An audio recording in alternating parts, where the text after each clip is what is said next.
ሰርታችሁ ባልተሳካላችሁ ነገር አትጨነቁ። ትቀጠራላችሁ፣ ትባረራላችሁ። 3-4 ጊዜ ንግድ ትከፍታላችሁ፣ ትከስራላችሁ። አትጨነቁ። አሁንም ሞክሩ፣ አይሳካም። በደስታና በሰላም ኑሩ።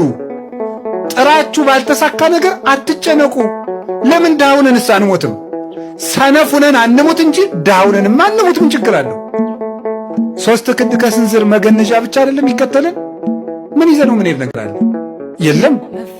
ስለዚህ ለምንስ ዳን ነው?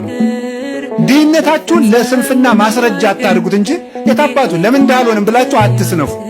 ሰርታችሁ ዳ ከሆናችሁ ግን እግዚአብሔር ይመስገን በሉ። እስኪ አንድ ጊዜ እግዚአብሔር ይመስገን በሉ። እግዚአብሔር ስሩ ነው እንጂ ተጨነቁ አላለም። እና አትጨነቁ። እኔ ከማን በልጬ ነው? አብርሃም በድንኳን እኮ ነው የኖረ። ጌታዬ ወይ የዚህን ያህል ምን በድዬ ነው ጥሩ ስራ ማሰራኝ?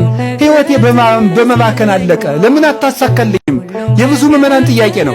አብርሃም ዕድሜ ልኩን በድንኳን አይደል እንዴ የኖረ? እኛስ ከአብርሃም እንበልጣለን? ይስሐቅ በድንኳን ነው የኖረ። ያዕቆብ እግዚአብሔር ሌሊት ተገልጾ የፍቅር ትግል ሲታገለው ያደረው ያዕቆብ፣ እግዚአብሔርን እንደዚህ አቅፎ ያደረው ያዕቆብ የኖረው በድንኳን